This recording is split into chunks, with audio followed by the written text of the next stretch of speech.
ce matin, je suis vraiment dans la joie. Et donc, c'est un privilège toujours de prendre la parole pour exhorter, pour parler de la part de Dieu. Vous tous qui êtes venus pour la toute première fois, soyez bénis au nom de Jésus. Nous aurons l'occasion de vous accueillir tantôt, mais nous voulons tout d'abord exhorter le peuple de Dieu, parler de la part du Seigneur. Nous sommes dans le mois d'août. Le mois d'août, c'est le 8e mois. 8, c'est comme 1. C'est juste le commencement. Et le Saint-Esprit nous a conduits dans ce mois d'août à revenir aux choses essentielles et à revisiter les messages qui ont été prêchés pour voir est-ce que les gens ont compris. Revenir sur les choses qui concernent le salut.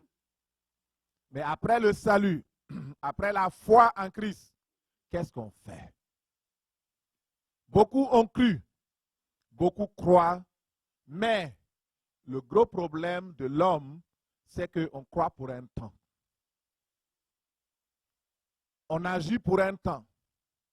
On fait les choses et quand on ne voit pas l'issue de ce qu'on fait, on se décourage rapidement et on abandonne. Et le Seigneur dit, reviens sur ces choses et enseigne-les à mon peuple afin que personne ne relâche, afin que personne n'abandonne l'espérance qui est attachée à la foi en Jésus-Christ. Le mois de juillet, le Seigneur nous a parlé, il a parlé de la foi. La foi pour hériter les promesses. La foi qui est une semence. Et au travers de cette semence, nous pouvons bâtir toutes choses. Sans la foi, il est impossible d'être agréable à Dieu. Mais ouvrons nos Bibles et regardons toutes les personnes qui ont cru et qui se sont données au Seigneur. Après, qu'est-ce qui se passe? Parce que beaucoup de prédications sont données. Il y en a tellement. Maintenant, j'ai appelé une personne pour savoir de ses nouvelles. Je dis, mais est-ce que ça va bien? Ça fait deux dimanches, je ne te vois pas à l'église. Oh non, pasteur, ne t'inquiète pas. J'écoute tes messages sur Internet et puis j'ai d'autres prédicateurs aussi que j'écoute sur YouTube. Quelle belle réponse. Merci Seigneur. Quel respect pour ton pasteur. Merci Seigneur. Et vous voyez, il y a beaucoup de choses qui se passent actuellement. Le problème, ce n'est pas d'écouter des messages, mais de savoir, est-ce que ce message qui est prêché, c'est pour moi? Ce n'est pas pour rien qu'il y a des églises locales. L'église locale, c'est la maison où tu te nourris. Et comme on connaît, on est bien servi que ce soit. Et quand tu manges chez toi, tu connais de quoi c'est composé, tu sais qui a préparé, tu sais la propreté qui a été mise dedans. Mais quand tu vas dans les fast-food, il y a des fast-food spirituels. Et c'est pourquoi beaucoup de cancers spirituels se développent par le de Dieu, parce que les gens mangent et consomment n'importe quoi. Les fast-food, vous le connaissez, je ne critique personne. Vous connaissez ce que c'est. Quand c'est fast, on prépare rapidement. Et cocotte minute, on met tout, on bourre tout. On met tous les fruits, toutes les légumes dedans. Et on dit à la machine, prépare-nous quelque chose, sort rapidement. Et c'est pourquoi beaucoup ont de l'indigestion spirituelle et il y a des problèmes qui se multiplient parce que les gens ne sont plus constants dans la parole révélée et qui peut sauver leur âme dans une église locale. Que Dieu nous aide. Je prie que Dieu nous aide. Et quand vous regardez les mouvements actuellement, c'est phénoménal. Il y a des pasteurs qui m'appellent. Pasteur Mathieu, qu'est-ce qu'on va devenir? Je dis, mais tu vas devenir quoi? Tu vas devenir quoi? Tu es déjà quelque chose. Tu ne vas plus devenir quelque chose. Ah, on a volé mes brebis. Je dis, mais laisse-les partir. C'est quoi ton problème? Une personne qui m'appelle, peut-être qu'elle m'écoute maintenant. Elle dit, ah, il y a une grande église qui est là de renommée. Ils sont venus dans notre ville. Et tous les gens sont partis. Ils sont partis là-bas. Tu me laisses les partir. C'est ça le gros problème actuellement. Les gens sont inconstants. Les gens ne persévèrent pas. Écoutez, regardons, lisons dans Acte 2, verset 42. Nous pouvons même lire le verset 40 pour comprendre. Par plusieurs paroles, par plusieurs autres paroles, il les conjurait et les exhortait, disant, sauvez-vous de cette génération perverse. Et au verset 41, ceux qui acceptèrent sa parole, la parole qui a été prêchée par Pierre, ceux qui acceptèrent sa parole furent baptisés. Donc, d'abord, premièrement, la foi. Ils ont accepté la parole révélée. Ils ont été sauvés. La foi est sauvée par grâce. Et regardez ce qui suit. Ceux qui sont sauvés, il dit ceux qui acceptaient sa parole furent baptisés. Vous êtes baptisés, gloire à Dieu. Et en ce jour-là, le nombre des disciples augmenta d'environ 3000 âmes. On a dit, waouh, gloire à Dieu. Oh, il y a beaucoup de monde. Mais il y a une chose qui manque. Et ce mois d'août, le Saint-Esprit va nous amener à acquérir ce qui manque. Le verset 42 dit, il persévérait. Il persévérait dans l'enseignement des apôtres, dans la communion fraternelle, dans la fraction du pain, dans les prières. 43, les conséquences de la persévérance. La crainte de Dieu s'emparait de chacun, qu'il se faisait beaucoup de prodiges et de miracles par les apôtres. Tous ceux qui croyaient étaient dans le même lieu, ils avaient tout en commun, etc., etc. Et le Seigneur ajoutait chaque jour à l'église ceux qui sont sauvés. Lorsque vous venez à Christ par la foi, en acceptant qu'il est le Seigneur et le Sauveur, lorsque vous reconnaissez que vous êtes pécheur et que vous avez besoin de la grâce de Dieu, le Seigneur vient vous visiter, vous sauver et vous donne d'être un être nouveau. Vous êtes une nouvelle créature en Christ. Vous faites maintenant partie de la famille de Dieu. Vous êtes héritier et héritière du royaume de Dieu. Vous êtes enfant de Dieu. Et maintenant, ce qui reste, dans l'attente que le Seigneur revienne nous chercher, parce qu'il a promis, je reviendrai. Entre le moment où tu as cru et le moment où tu seras enlevé au ciel, entre ces deux moments, ce que Dieu te demande, c'est juste la persévérance. C'est juste ça. Persévère. Et si Dieu dit que nous devons persévérer, c'est parce qu'il y aura des moments où la persévérance deviendra un défi. Et nous allons regarder ce matin, qu'est-ce que la persévérance? Le mois d'août, c'est notre mois de la persévérance et de l'obéissance pour accomplir notre destinée. La persévérance, l'obéissance. L'obéissance, la persévérance. Ils ont obéi. Ils ont accepté la parole. Ils ont reçu la bonne nouvelle. Maintenant, ils persévéraient. Dans l'enseignement qui sera donné plus tard, nous allons voir les domaines de la persévérance. Dans quoi ils persévéraient. Et aujourd'hui, dans quoi nous devons aussi persévérer? Est-ce que tu persévères dans la parole, dans la communion fraternelle, dans la fraction du pain, dans l'enseignement des apôtres, des pasteurs, des prophètes? Et si nous ne persévérons pas, qu'est-ce qui nous arrive? Quel est l'avantage de persévérer? Nous sommes dans notre année de destinée fructueuse.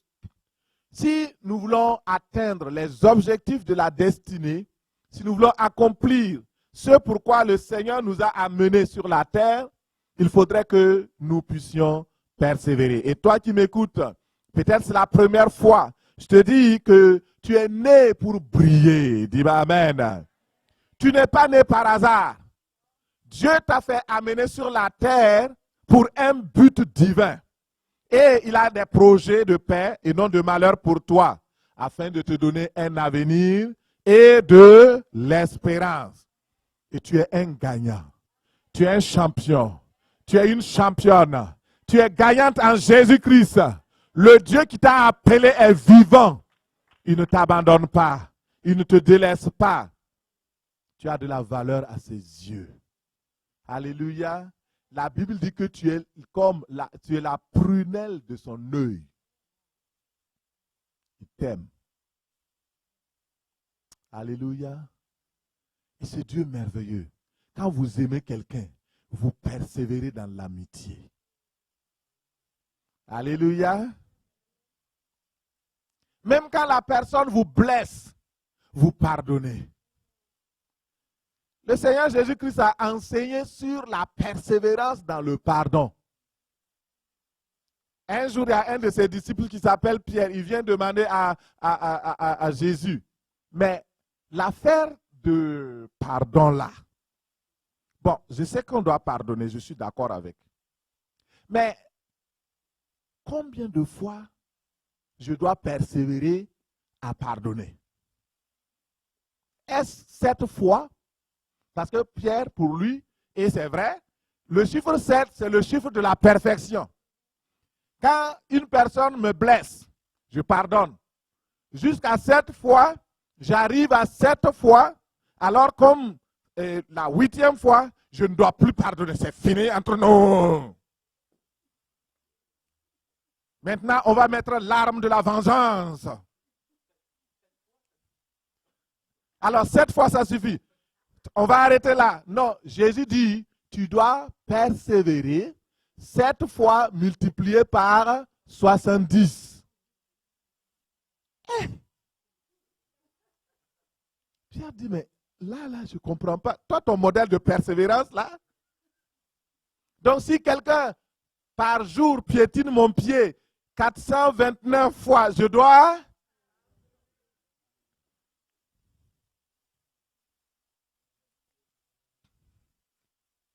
Il faut revenir sur les réalités. Ah, ce qu'il m'a fait là, c'est impardonnable. Mais ça fait que 2 fois qu'il m'a fait ça. Dieu dit, persévère dans le pardon. Ils persévéraient. C'est pourquoi ils sont devenus des héros. C'est pourquoi ils sont devenus connus. C'est pourquoi ils sont rentrés dans la vie éternelle. Et le Seigneur veut, dans ton cheminement, que tu persévères. La vie chrétienne, mon frère, ma soeur, et je commence maintenant mon message, la vie chrétienne ressemble à un marathon. Est-ce que quelqu'un connaît le marathon?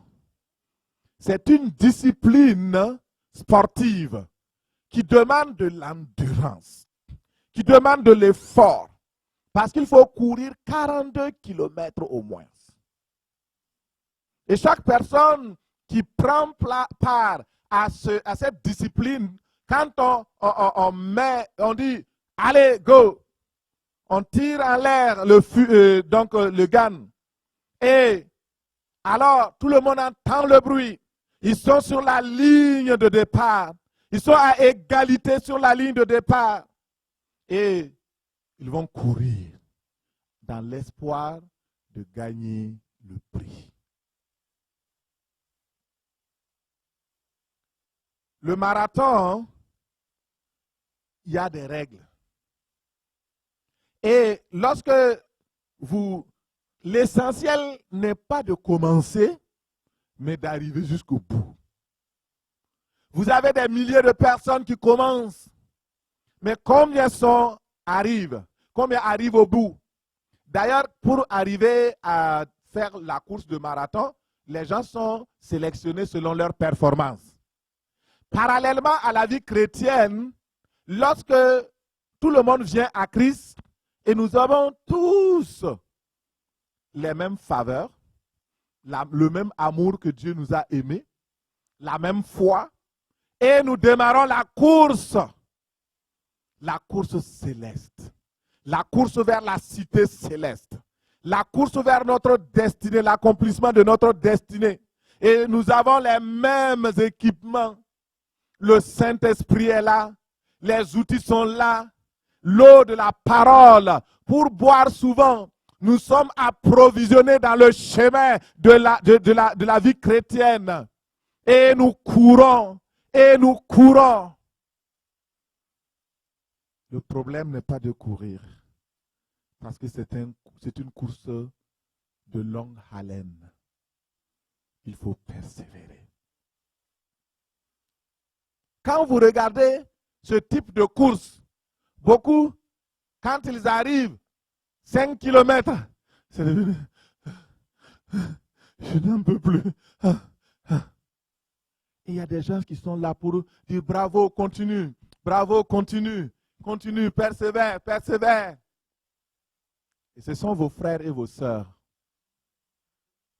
C'est eux qui vous disent persévère. Dans les difficultés, persévère.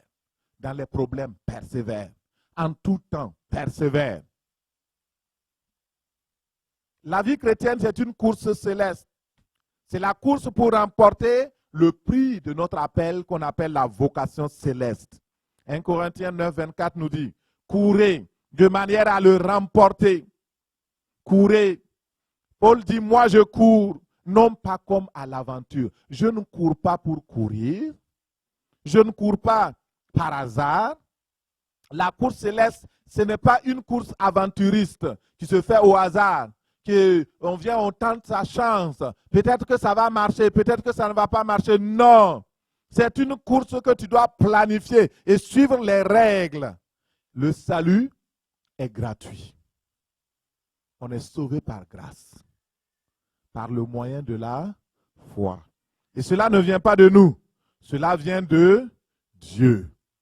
Mais pour arriver au ciel, pour accomplir notre destinée, et pour recevoir les récompenses promises, les œuvres sont nécessaires. Si vous ne le comprenez pas, comprenez-le aujourd'hui. Persévérer, c'est une œuvre de Dieu. C'est une exigence. Et ça demande des efforts. Si vous ne croyez pas, regardez dans la parole de Dieu. Il est dit, celui qui croira sera sauvé. Et le Seigneur Jésus dit, celui qui persévérera jusqu'à la fin sera sauvé. Ok. Alors, donc, on est sauvé, mais on est aussi sauvé. Le salut initial, on les garantit, ça a été donné gratuitement. Mais lorsque vous recevez un cadeau de grande valeur, il faut savoir conserver. Il faut savoir le garder. Il faut savoir l'entretenir jusqu'à présenter à la personne qui vous a donné pour lui dire merci au ciel. C'est pourquoi vous avez besoin de persévérance. Un homme de Dieu qui s'appelle Charles Spurgeon avait dit quelque chose de ce genre. Il dit, bien que nous soyons sûrs que les hommes et les femmes ne sont pas sauvés à cause de leurs œuvres, nous sommes également sûrs que personne ne sera sauvé sans les œuvres. Et que celle ou celui qui mène une vie impie, une vie impure, qui néglige le grand salut, ne peut jamais hériter de cette couronne de vie qui ne flétrit pas. Oui, nous sommes sauvés par grâce. Mais pour arriver au ciel, il faut des efforts, il faut de l'endurance, il faut persévérer. Il existe donc une course céleste. Il faut persévérer pour arriver jusqu'au bout avant d'hériter la couronne de vie. Et l'accomplissement de notre destinée se fait dans cette perspective-là. Aujourd'hui, le titre de mon message, vous avez besoin de persévérance. Dis à la personne à côté de toi, tu as besoin de persévérance. Tu as besoin de la persévérance. Dis à la personne à côté de toi, cultive aujourd'hui le caractère de la persévérance. Alléluia. Merci Seigneur. C'est un caractère. C'est un don de Dieu. C'est un fruit de l'esprit, la persévérance. Et c'est pourquoi, frères et sœurs, nous devons persévérer parce que vous avez besoin de persévérance. Et nous allons regarder aujourd'hui Comment acquérir justement ce fruit de la persévérance? Qu'est-ce que la persévérance d'abord? Pourquoi Dieu nous appelle à la persévérance? Qu'est-ce qui arrive si je ne persévère pas? Si je n'obéis pas? Comment développer ce caractère? Et quel rapport y a-t-il entre ma destinée et la persévérance dans la foi? Alors, nous allons à la définition. Vous allez comprendre rapidement. Je suis juste à l'introduction. Définition de la persévérance selon la parole de Dieu. Hébreux 10, verset 35. Il est écrit: n'abandonnez donc pas cette ferme assurance à laquelle est promise une si grande récompense. Il vous faut de la persévérance si vous voulez accomplir la volonté de Dieu et entrer en possession des biens qu'il a promis. Parole du Seigneur. Amen. Donc c'est là que j'ai tiré le titre de mon message pour dire que vous avez besoin de la persévérance. J'ai besoin de la persévérance. Tu as besoin de la persévérance pour que, après avoir accompli la volonté de Dieu, tu reçoives la bénédiction, la récompense que Dieu a promise. La persévérance, c'est le moyen d'acquérir ce que Dieu a promis. Que veut dire persévérer selon la parole de Dieu? C'est ne pas abandonner la ferme assurance à laquelle est attachée cette grande rémunération. L'expression persévérance, ça veut dire tenir jusqu'au bout. C'est-à-dire, tu as le salut, tu la tiens jusqu'au bout. C'est ça. Tu es sauvé par la foi, c'est bien. Tu crois au Seigneur, c'est très bien. Maintenant, il faut garder ça jusqu'au bout. J'ai rencontré plusieurs personnes qui ont abandonné la foi. Et ces personnes sont pires que les non-croyants qui n'ont jamais entendu parler de Jésus. Pourquoi? Parce qu'ils ont goûté, ils ont reçu, et maintenant ils sont devenus de farouches opposants de la parole. Et quand eux, ils prêchent contre la parole, ils connaissent des versets pour pouvoir détourner les gens du salut. Il y a une personne, je regardais sur Internet, alors elle est même passée du christianisme à une autre religion. Et rapidement, on l'a pris là-bas, on l'a monté, on dit comme toi tu as fait là-bas, montre-nous comment ils font, on va pouvoir les combattre. Naufrage à la foi, parce qu'ils n'ont pas persévéré, ou parce qu'ils n'ont rien compris même du message du Christ. Que Dieu nous garde au nom de Jésus. La persévérance, c'est une force surnaturelle qui vient à bout de presque tout, et même de tout. La persévérance est la qualité la plus essentielle au succès et à l'accomplissement de ta destinée. Tu dois persévérer. La persévérance, c'est un trait caractéristique d'un homme ou d'une femme qui ne dévie pas de son but. Quand il dit que c'est son but comme ça, le Seigneur dit, j'ai un plan pour toi, j'ai une destinée pour toi. Alors il a reçu la révélation de ce que Dieu a promis. Voici ta mission sur la terre, il ne dévie plus. Il va droit. Il connaît la volonté de Dieu. Il est loyal à la foi. Il a une vie de piété malgré les situations d'épreuve et de souffrance. Il n'abandonne pas à cause des difficultés.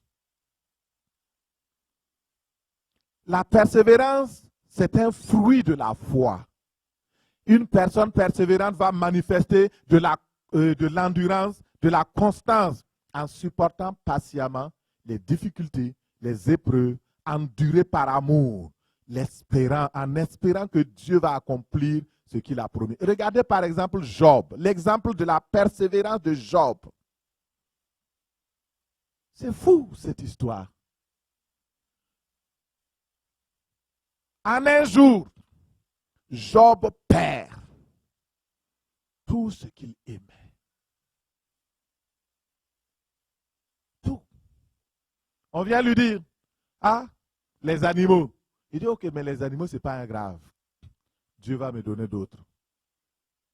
On vient lui dire, telle chose, les champs.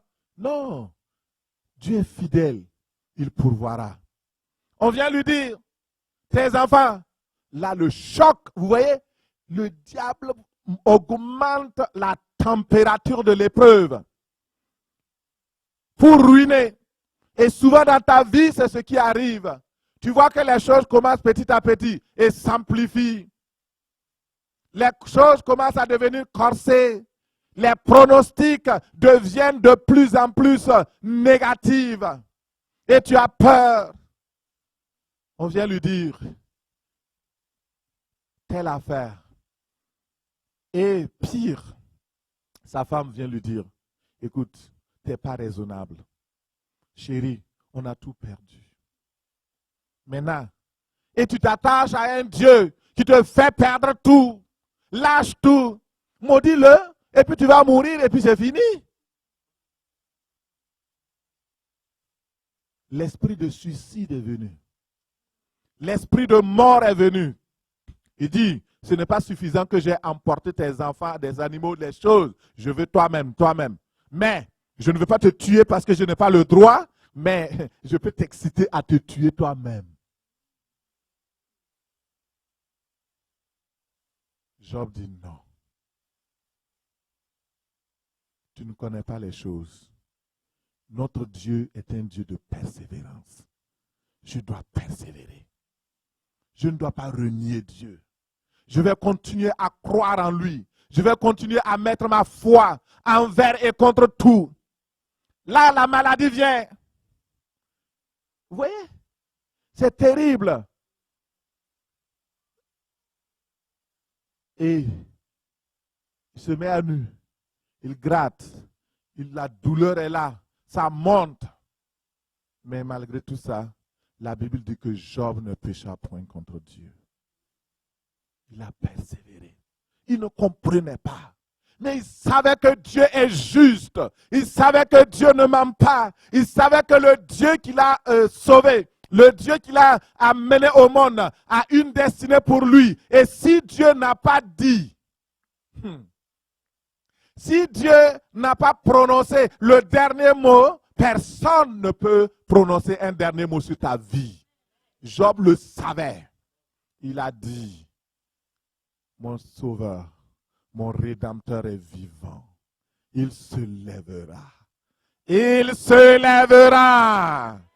Il se lèvera ce matin pour toi.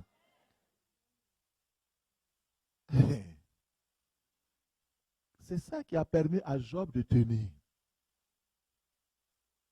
Ton Dieu est vivant. Et il se lèvera. Dans ta situation, il te lèvera. Dans la situation de la maladie, il se lèvera. Dans cette situation de trouble économique et financière, il se lèvera. Tu ne seras pas déçu. Il est le même hier, aujourd'hui, éternellement. Alléluia. Nous avons ainsi plusieurs hommes de Dieu qui ont persévéré et qui ont reçu la rétribution. Des femmes qui ont persévéré et qui ont recouvert par la résurrection leur mari qui était malade. Ils ont dit non. Les gens disent, tu n'es pas raisonnable, on va l'enterrer. La femme dit non. Mais elle est devenue folle. Elle dit non. Mon Rédempteur est vivant. C'est dans Hébreu. Mon Rédempteur est vivant. Les femmes qui ont recouvert par la résurrection. Écoutez, il faut persévérer. Les exemples sont nombreux et nous sommes environnés d'un si grand nombre de témoins. Dans Hébreux 12, 1. Nous donc, puisque nous sommes environnés d'une si grande nuée de témoins, rejetons tout fardeau et le péché qui nous enveloppe si facilement et courons avec persévérance dans la carrière qui nous est ouverte. Il y a une carrière qui est ouverte pour toi. Il y a un chemin qui a été ouvert. Il y a une destinée qui a été ouverte pour toi. Le Seigneur dit, cours, persévère, lâche pas. Dis à la personne à côté de toi, lâche pas. Lâche pas. Continue. Lâche pas. Alléluia. Nous ne devons pas relâcher. Il n'y a aucun prix pour ceux qui relâchent. Il n'y a aucune récompense pour ceux qui relâchent. Nous pouvons parler de la persévérance d'Abraham, de Sarah, de la persévérance d'Isaac, de la persévérance de Job, la persévérance de Anne, la mère de Samuel, le grand prophète, la persévérance de Ruth, la Moabite. Nous pouvons parler de la persévérance de Mardoché, la persévérance de Jésus, la persévérance de l'apôtre Paul, la persévérance plus contemporaine de Thomas Edison, un bien-aimé de Jésus. Nous pouvons parler de la persévérance d'Abraham Lincoln. Abraham Lincoln, vous connaissez? C'est un ancien président des États-Unis qui a aboli l'esclavage. C'était un chrétien né de nouveau. Avant de se convertir, il était agnostique dans sa jeunesse. Il ne croyait pas en Dieu. Mais lorsqu'il a donné sa vie au Seigneur, il s'est appliqué à marcher dans la voie de Dieu. Et cet homme, il a une histoire. Alléluia. Je vais juste brosser un peu son histoire pour que tu ne sois plus découragé. Et que tu saches que rien n'est impossible. Je commence d'abord par Thomas Edison. Ils sont plus proches de nous. Donc je vais vous parler parce que quand on parle d'Abraham, il y a des gens qui disent oh, ça c'est l'Ancien Testament. Peut-être que les choses étaient mieux. Mon frère, il y a des gens qui persévèrent même aujourd'hui. Et ça doit nous servir d'exemple, de modèle. Thomas Edison, alors pour ceux qui ne connaissent pas, c'est l'inventeur de la lampe électrique. Vous voyez que nous avons les bénéfices aujourd'hui. S'il n'avait pas inventé la lampe électrique, on serait dans l'ombre. On ne sait pas comment avoir la lumière. Un jour, Thomas Edison fait un rêve. Rêve dans lequel Dieu vient le visiter. Et lui dit, tu vois, le soleil, c'est enfermé comme dans une bulle et ça éclaire le monde. Il dit, de la même manière, je peux te faire découvrir une manière de mettre de la lumière dans une ampoule qui va aussi éclairer comme dans une lampe. À l'époque, quand il a dit ça, les gens se sont dit, non, tu es fou, ça n'arrivera jamais. Il y a des choses folles sur lesquelles tu rêves. Les gens disent que c'est fou. Mais ne t'inquiète pas, si ça vient de Dieu, persévère. Tu verras qu'un jour, les gens vont te donner raison. Et ainsi, il a commencé à travailler sur le projet. Il s'est entouré d'ingénieurs. Il s'est entouré de plusieurs personnes. Lui-même, il n'a pas fait de grandes études. Il était un bûcheron. Il coupait les arbres. Vous pouvez passer de zéro à héros quand vous avez la main de Dieu sur vous. Après, il est parti faire études d'avocat. Les gens disent, mais qu'est-ce que tu veux faire avec ça? Tu combines toutes les choses. Mais regardez comment le Seigneur va amener à l'existence les choses. Alors, Thomas Edison, il fait les essais plusieurs fois. Il essaie une fois, ça ne marche pas. Généralement, on ne se décourage pas la première fois. On se dit la deuxième fois, ça va marcher. Mais là, 999 fois, il essaye et ça ne marche pas. 1000 fois, il essaye et ça ne marche pas. Et les gens disent autour de lui, écoute, laisse, tu as des insomnies, tu ne manges plus, ta femme et tes enfants ont besoin de toi. Abandonne cette histoire. Tu es sûr d'avoir entendu la voix de Dieu? Il dit oui. Pourtant, il m'a dit que c'est possible. Il dit, je vais essayer encore. Et lorsqu'il a essayé, la lampe électrique est venue à l'existence. Alléluia. 1000 fois. Et voyez la citation qu'il dit ici dans ses mémoires. Il dit, l'échec n'est qu'un chemin vers la réussite.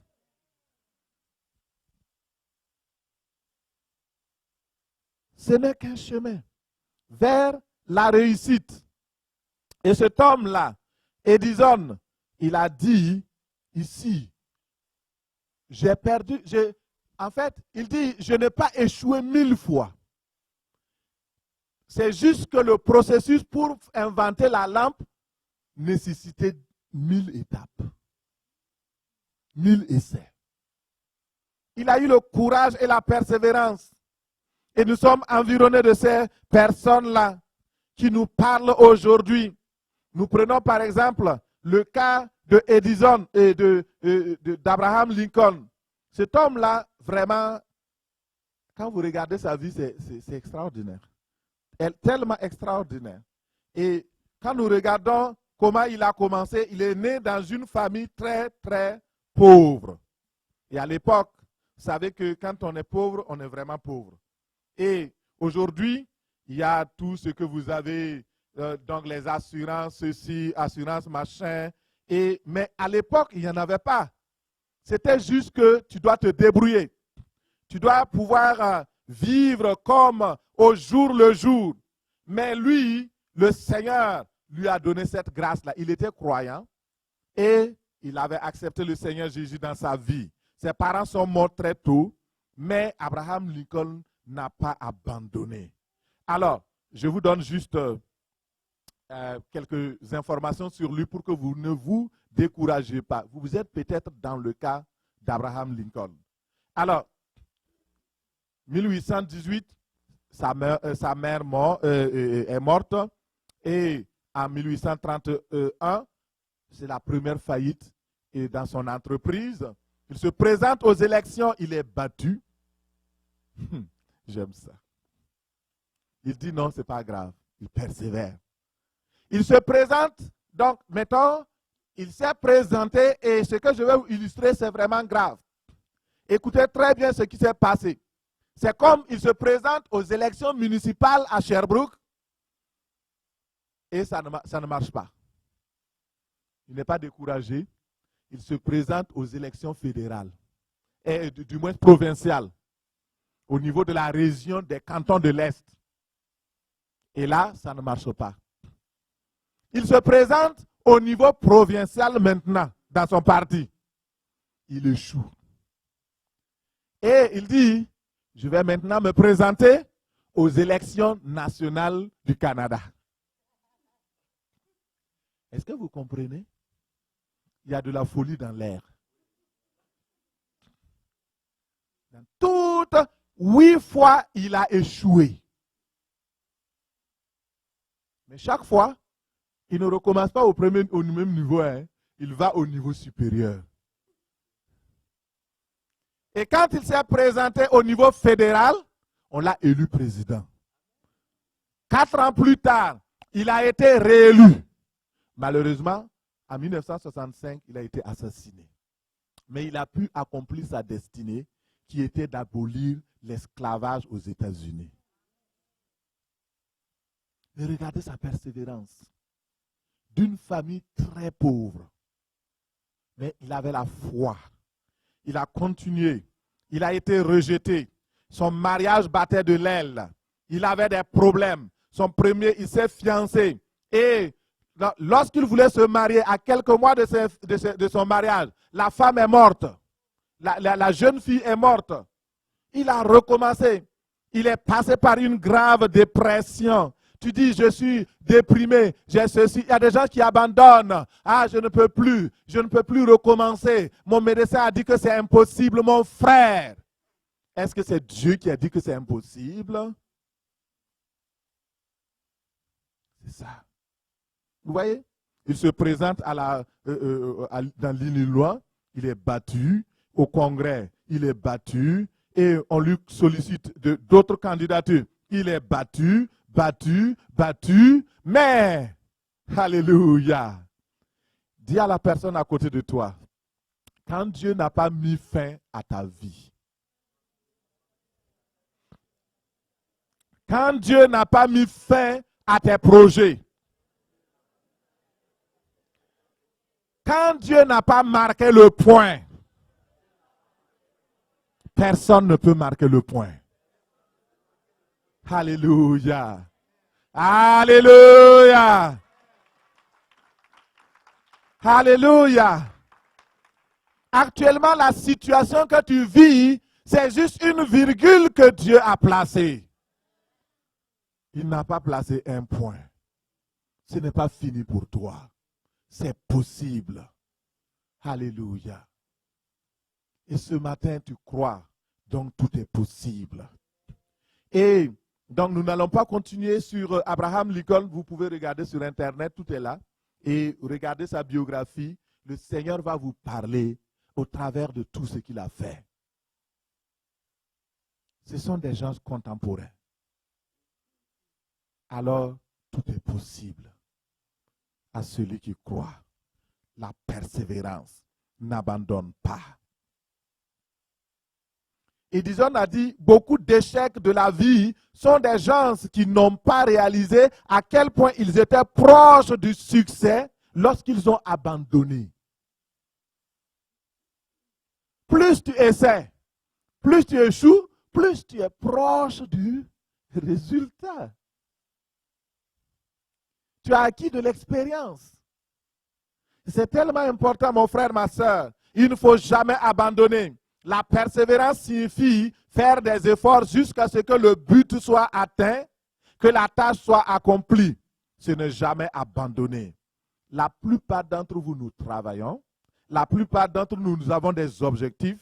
Mais le gros problème, c'est qu'on abandonne dès qu'une petite difficulté survient. On abandonne pour rien même, souvent. Et on perd la récompense. Malheureusement, c'est difficile d'aider aujourd'hui parce que les gens n'obéissent plus. Vous ne pouvez plus dire à quelqu'un fais ceci et puis il va le faire. Il va d'abord te demander pourquoi je dois le faire. C'est ça le gros problème. Et quand tu lui dis Dieu m'a dit, il dit quand est-ce que Dieu t'a dit et puis comment il t'a dit. Pourquoi il ne vient pas me dire?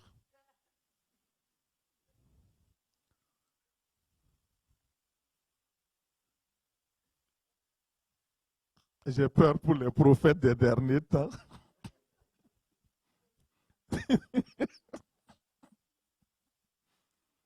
Persévérez. N'abandonnez pas. La grande faiblesse humaine, c'est la tendance à abandonner. Et je vais vous dire quelque chose que vous connaissez déjà. Le peuple québécois a un problème de persévérance. Nous, les Québécois, on va bien commencer avec ce tambour. Mais dès qu'une petite étincelle, non, ça n'est assez là. Ça n'est assez là. Ça n'a pas d'allure. Ça n'a pas d'allure. Non. C'est bon comme ça, c'est bon comme ça. On abandonne. C'est bon. Je ne peux plus continuer. Non, mais non, j'ai dit non. Quand j'ai dit non, c'est non. Voilà, on arrête ici. Voilà, c'est fini. C'est fini entre nous. C'est fini. On passe à autre chose. Que Dieu nous délivre au nom de Jésus. Vous avez besoin de la persévérance. La persévérance. Le tout n'est pas de venir à l'église. Le tout n'est pas de croire en Jésus. Il faut persévérer jusqu'au bout. Il faut persévérer. La ligne d'arrivée n'est pas encore là. Faire des efforts. Continuer constamment. Rester fixé sur la ligne de départ. N'abandonnez pas. Et le moyen le plus sûr pour réussir, c'est toujours d'essayer juste une fois de plus. Faisons seulement tout ce dont nous sommes capables de faire et laissons le Seigneur faire le reste. Ça, c'est vraiment ça. Laissons le Seigneur faire le reste. Et Dieu nous appelle à la persévérance. Pourquoi? Donc, on va aller, vous pouvez noter des affaires rapidement avant qu'on ne prie. Pourquoi Dieu nous appelle à la persévérance ce mois? Premièrement, parce que Dieu, le Dieu que nous servons, il s'appelle le Dieu de la persévérance. Et Dieu veut que nous soyons ses enfants qui l'imitent dans son caractère, dans tout ce qu'il fait. Le Dieu de persévérance, Romains 15, verset 5. Que le Dieu de la persévérance et de la consolation vous donne d'avoir les mêmes sentiments les uns envers les autres selon Jésus-Christ. Amen. Notre Dieu s'appelle le Dieu de la persévérance. Si nous sommes enfants de Dieu, nous devons acquérir aussi ce caractère-là. Si ce caractère, normalement, le caractère de la persévérance est déjà inscrit dans notre ADN spirituel, puisque nous sommes des enfants de Dieu et que son caractère, c'est la persévérance. C'est normal. Un enfant de Jésus doit persévérer parce que son Dieu est persévérant. C'est le trait de caractère dont Jésus nous parle. Il dit, vous allez traverser des difficultés dans le monde. Et nous sommes dans ces difficultés. Matthieu 24, 12 dit, et parce que l'iniquité sera accrue, la charité ou l'amour du plus grand nombre se refroidira. Mais celui qui persévérera jusqu'à la fin sera sauvé. Celui qui persévérera. Celui qui ne va pas abandonner en cours de chemin. Celui qui ne va pas se relâcher. Et la traduction originale dans le grec dit, celui qui aura persévéré jusqu'à la fin, c'est celui-là qui sera sauvé. Donc ça veut dire que celui qui ne va pas persévérer, il ne sera pas sauvé. Relisez dans l'inverse, vous allez comprendre mieux. Deuxième chose, pourquoi Dieu nous appelle à la persévérance? Parce que la persévérance est une exigence pour l'accomplissement de notre destinée. Hébreux 10, 36 nous dit, il vous faut de la persévérance si vous voulez accomplir la volonté de Dieu. La volonté de Dieu, c'est ce que Dieu a planifié pour votre vie. C'est ce que nous appelons la destinée. Il dit, si vous voulez accomplir cela et entrer en possession de ce que Dieu a promis, alors il vous faut de la persévérance. La persévérance est nécessaire pour l'accomplissement de la mission que Dieu vous a assignée sur la terre. Il s'agit d'une exigence et d'une condition pour l'accomplissement de votre destinée. Et ce matin, tu es là et je parle à des personnes précises. Tu as connu la volonté de Dieu. Tu sais ce que tu as à faire. Mais malgré tout cela, les choses semblent ne pas réussir. Tu as essayé une fois, une deuxième fois, une troisième fois et tu es découragé. Tu veux abandonner. Tu dis, oh, ça n'est assez. Ça ne vaut plus la peine. Et le Seigneur me dit de te dire ce matin, ne relâche pas. J'ai un plan. Et ce plan-là réussira. N'abandonne pas le projet parce que ce projet vient de moi. Ne te décourage pas. Continue de demander l'accomplissement de mes promesses jusqu'à ce que tu les obtiennes. La persévérance, c'est tenir ferme dans la durée, comme le marathon. C'est ceux qui savent tenir ferme dans la durée qui obtiennent les récompenses. Ceux qui abandonnent rapidement n'obtiennent pas les récompenses. Quand tu es sûr que tu es dans la volonté de Dieu et les résultats ne pointent pas à l'horizon, ne dis pas ça n'a pas fonctionné. Sois positif. Dis simplement cette étape n'a pas réussi. Mais l'autre étape qui s'en vient réussira au nom de Jésus. Tu as besoin de foi et de persévérance. Alors, troisième chose que tu dois savoir, pourquoi Dieu nous appelle à la persévérance, c'est que la persévérance est nécessaire pour hériter les promesses de Dieu. Apocalypse 2, verset 2 nous dit, « Je connais tes œuvres, ton travail, ta persévérance. Dieu voit les difficultés que tu as à persévérer. Il voit aussi tes efforts pour maintenir fixé sur le but de la foi. Et il évalue tout cela et tu seras récompensé. La persévérance est nécessaire. C'est nécessaire. Et c'est pourquoi Apocalypse dit, dehors les lâches. Les lâches, c'est ceux-là qui n'ont pas persévéré. Entre-temps, ils ont relâché. Ils sont lâches. Dieu dit non, ne relâche pas, persévère. Le programme de destinée, en fait, et ça c'est le 4e point et le dernier, le programme de destinée que Dieu a pour toi se déroule dans la durée. Et elle se révèle progressivement. Maintenant, si tu ne persévères pas, tu vas manquer de bouts. C'est ça. Il faut donc rester accroché au Seigneur. Tu es à une étape de ta vie et le Seigneur t'a révélé. Il y a des choses qui se passent, mais tu n'as pas le tout. Reste accroché à lui et il va encore révéler, dévoiler ce qui suit. Dans sa fidélité, il le fera. Mais si tu abandonnes, tu perds tout. Il faut aller jusqu'au bout pour posséder la paix, la joie et le bonheur que le Seigneur a promis pour toi. Je vais vous laisser avec la pensée que nous devons simplement persévérer. Regardons le cas de Élie. J'aurai le temps d'approfondir l'enseignement, certainement plus tard, ou certainement une autre personne va apporter selon la direction du Saint-Esprit. Mais regardez le grand prophète Élie.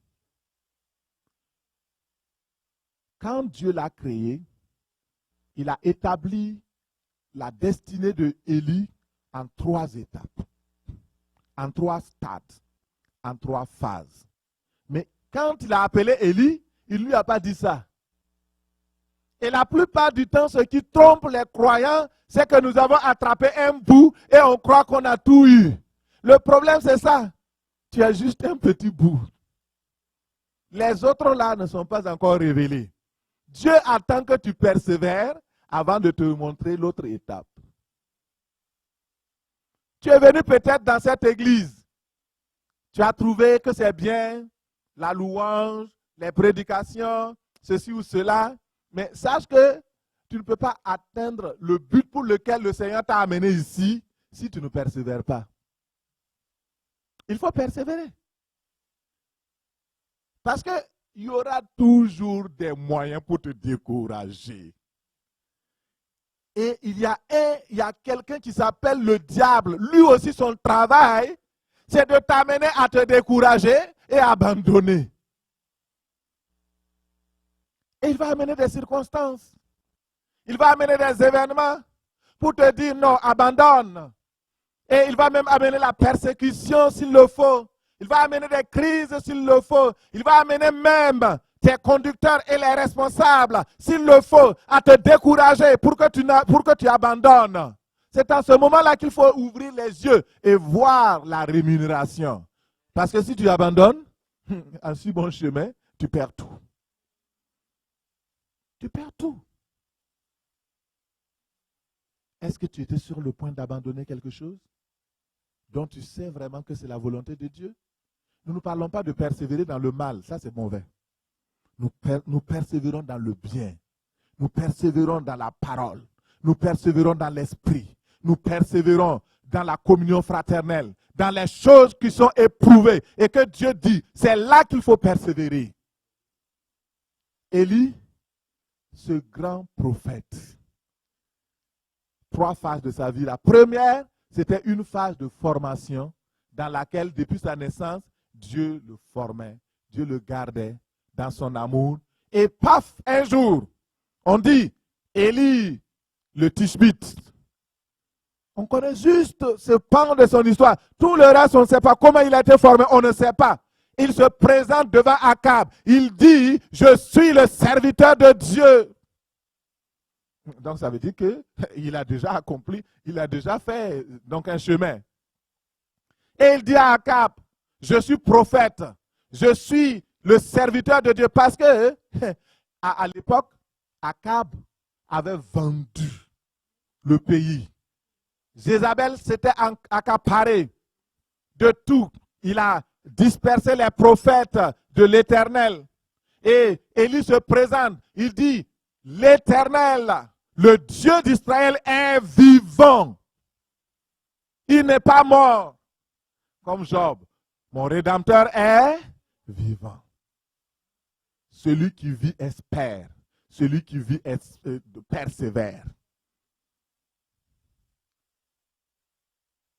Il dit Dieu est vivant. Vous croyez qu'il n'est pas vivant, il est vivant. Et moi je suis son serviteur. Je suis venu démontrer qu'il n'y a de Dieu que l'Éternel. Akab dit ok, c'est quoi ton histoire? Il dit tu n'es même pas connu. Un jeune comme ça là. Allez, quitte là-bas. Et il dit ok, avant de quitter, je te dis quelque chose. Le ciel sera fermé. 3 ans, il ne pleuvra pas. Sinon, à ma parole. Akab de laisser le parti. Personne ne croyait. Mais quand il a dit, quand c'est arrivé, c'était la saison, il ne pleuvait pas. Akab a envoyé des gens pour le chercher, pour le tuer. Mais Dieu l'a caché. Dieu l'a protégé.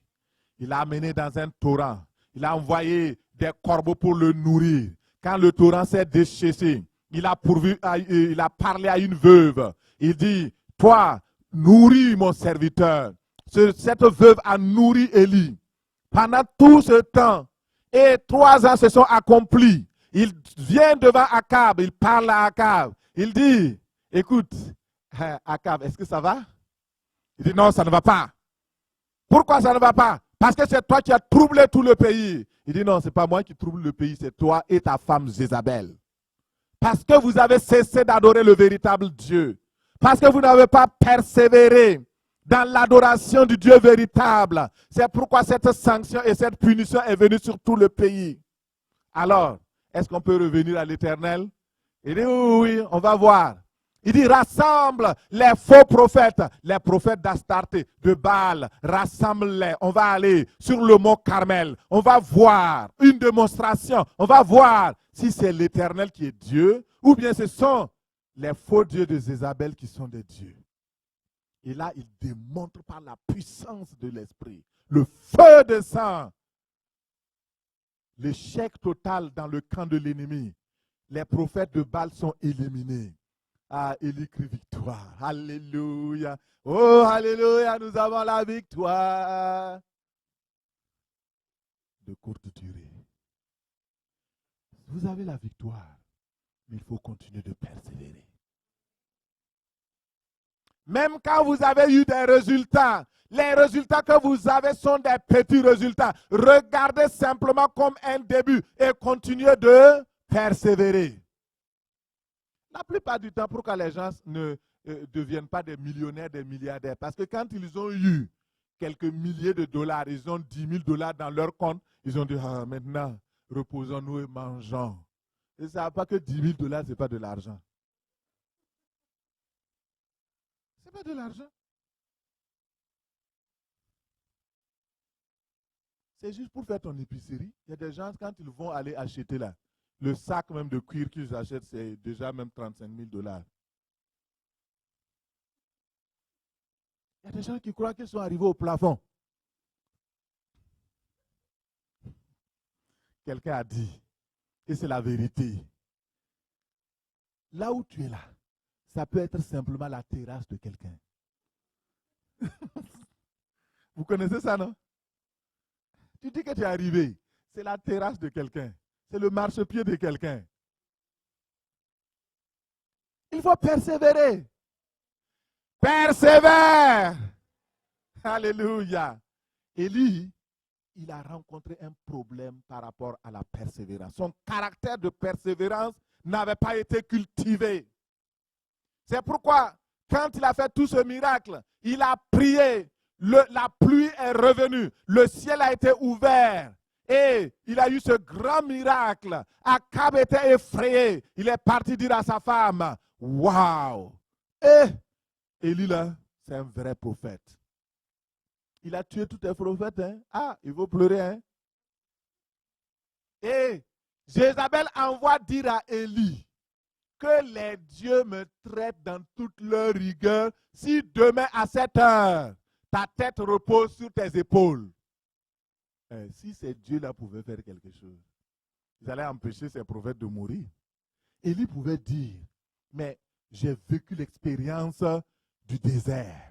Le Seigneur m'a nourri avec les corbeaux. Avec la femme, le Seigneur a pourvu. J'ai démontré et le feu est descendu. La pluie est venue quand j'ai prié. La parole de Jézabel, je l'annule au nom de Jésus. Mais Élie n'a pas fait ça. Il a pris peur. La dépression est venue sur lui. Il a dit, je vais abandonner.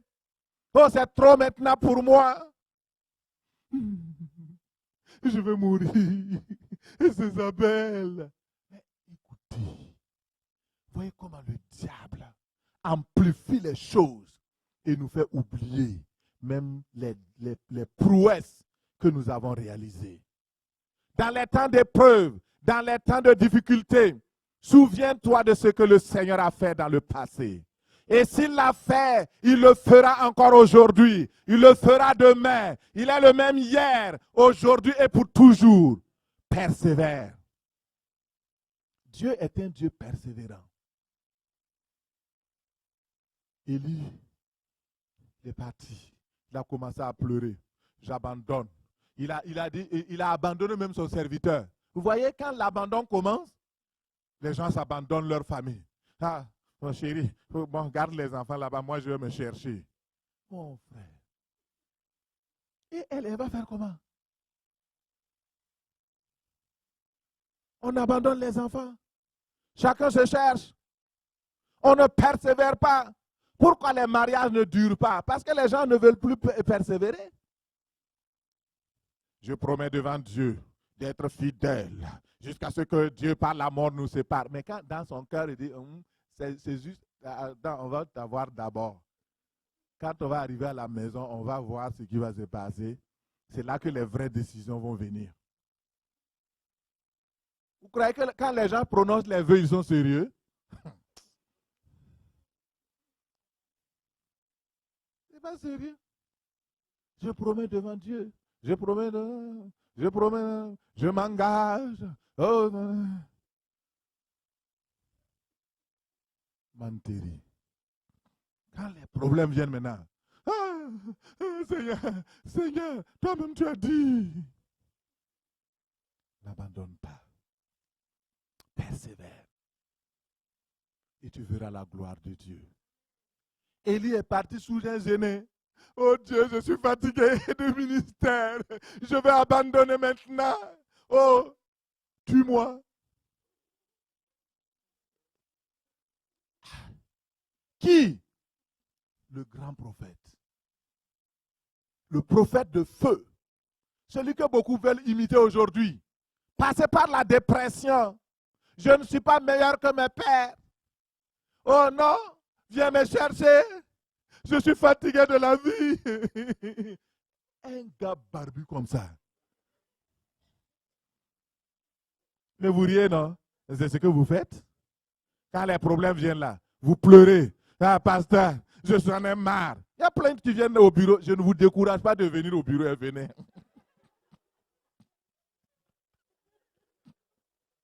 Comme le pasteur a dit que les gens viennent pleurer au bureau, je ne viens plus pleurer. Non. Mais c'est ta seule consolation. Si tu ne viens pas, ce sera pire. Hein? Il faut venir. Oh, pasteur, oh, j'en ai marre maintenant. Oh, ça, la vie ne veut plus la peine de vivre. Oh, j'abandonne. Ah, mais tu vas abandonner pour aller où?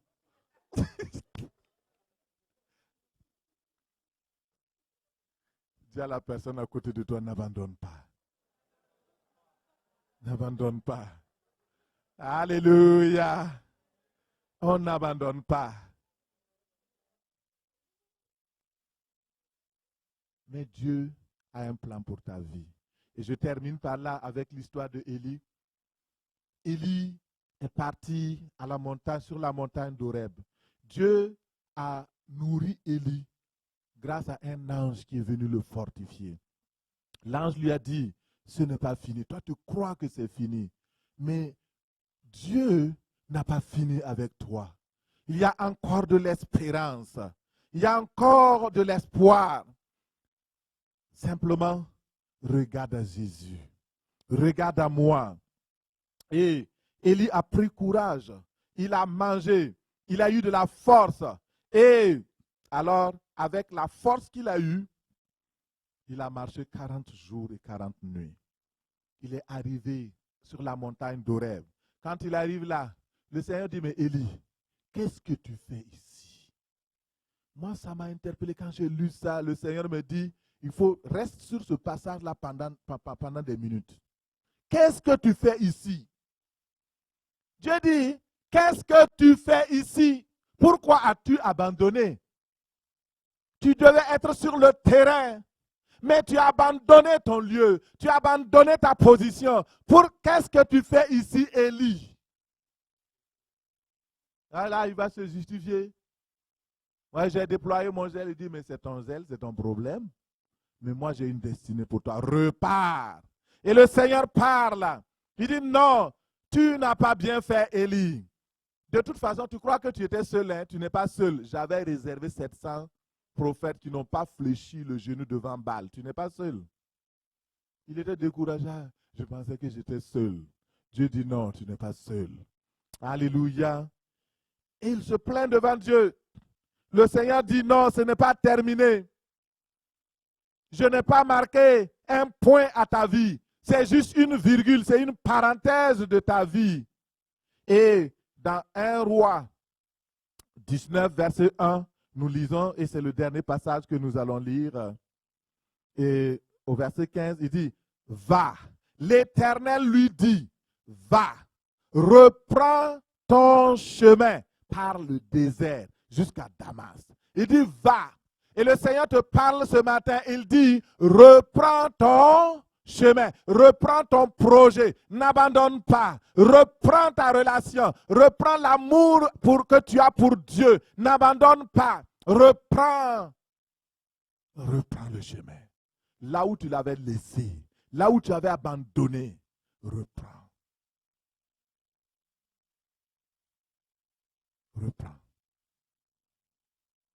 Et alors il dit, voici la troisième phase de ta vie. Tu vas maintenant devenir un formateur. Tu vas aller nommer un roi, des rois. Tu vas nommer un successeur. Tu vas choisir Élie pour te remplacer, Élisée pour te remplacer. Et à la fin, je vais t'accueillir dans une fin heureuse, dans la gloire.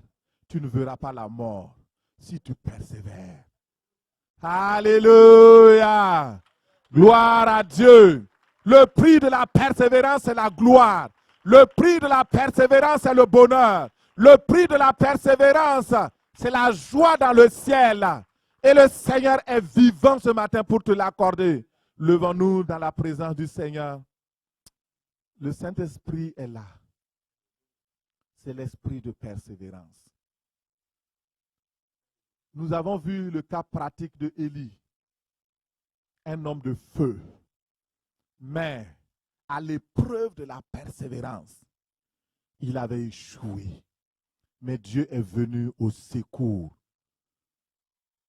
Il est venu le secourir. Il lui a donné encore la force. Il lui a donné de manger la nourriture divine que l'ange a amenée. C'est la parole de Dieu que tu manges aujourd'hui. Et c'est cela qui va te donner la force de persévérer. Sans la parole, tu ne peux pas persévérer. Et sa parole est ici pour te toucher ce matin. Vous allez interpréter quand Dieu a mis un rêve dans ton cœur. Persévère. Car sa parole, elle s'accomplira. Alléluia. Oh, alléluia. Élève ta voix et rends grâce à Dieu. Dis merci au Seigneur Demande pardon au Seigneur pour les moments où tu n'as pas persévéré. Tu as voulu abandonner la foi. Tu as voulu abandonner l'espérance. Tu as pensé même, tu as songé à abandonner la vie et à ôter ta vie. Mais le Seigneur ne l'a pas permis. Parce que tu devais entendre ce message aujourd'hui. Le message de la persévérance qui va transformer ta vie. Alors, dis au Seigneur, je me répands pour toutes les fois où j'ai vraiment baissé les bras. Je n'ai pas persévéré. Pardonne-moi. Pardonne-moi. Prions au nom de Jésus. Dis au Seigneur, pardonne-moi. Seigneur, je viens me repentir. Il y a des choses dans lesquelles, Seigneur, tu m'as montré, mais que je n'ai pas vraiment persévéré. J'ai dit, bon, oh, je le ferai plus tard. J'ai fait même de la procrastination sur beaucoup d'affaires, sur des années. Et je n'ai pas persévéré comme tu voulais. Les projets, Seigneur, que tu m'avais montrés. Et j'ai essayé, ça n'a pas marché. J'ai été découragé sur le chemin. Plusieurs fois, j'ai dit, Seigneur, je vais abandonner. Mais tu n'as pas permis. Merci, Seigneur, de m'avoir gardé sur la route. Merci, Seigneur, de m'avoir gardé sur la route de ma destinée. Merci de m'avoir gardé, Seigneur. Et aujourd'hui, je viens me repentir. Je demande sincèrement pardon pour les fois où je n'ai pas été constant, pour les fois où je n'ai pas été persévérant. Pardonne le peuple de Dieu. Pardonne ton assemblée, Seigneur. Pardonne-nous, Seigneur, au nom de Jésus. Alléluia. Alléluia. Merci, Seigneur. Nous avons vu que Élie a eu une belle destinée, une belle fin. Pose-toi la question, pourquoi je veux abandonner? Il faut proclamer, dis au Seigneur, nous ne sommes pas de ceux qui abandonnent pour se perdre. Mais nous sommes ceux-là qui persévèrent pour sauver leur vie, pour sauver leur destinée, pour accomplir leur destinée. Proclame, je ne vais pas abandonner. Je vais persévérer dans la foi, je vais persévérer dans l'amour, je vais persévérer dans la consécration, dans le service. Parce que je ne veux pas faire partie de ceux qui abandonnent pour se perdre, mais ceux qui persévèrent pour sauver leur âme. Oh Dieu, Seigneur, je persévérerai jusqu'au bout. Seigneur, donne-moi la grâce de persévérer jusqu'au bout. Oh Seigneur, merci. Parce qu'aujourd'hui, c'est le temps de la persévérance. Merci Seigneur. Alléluia. Donne-moi d'attendre avec persévérance les choses que tu as promises. Seigneur. Merci Seigneur. Merci pour ta grâce. Alléluia.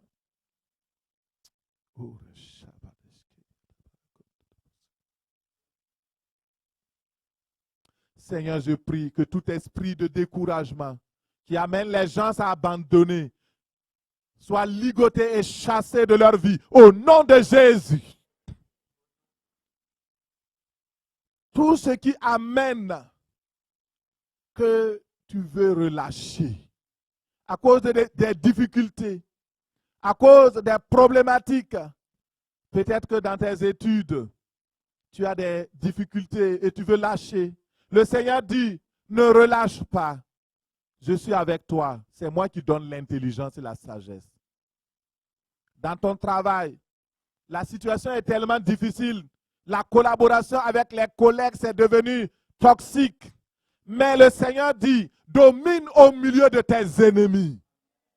Ne relâche pas. Dans la famille, c'est vrai qu'il y a des problèmes.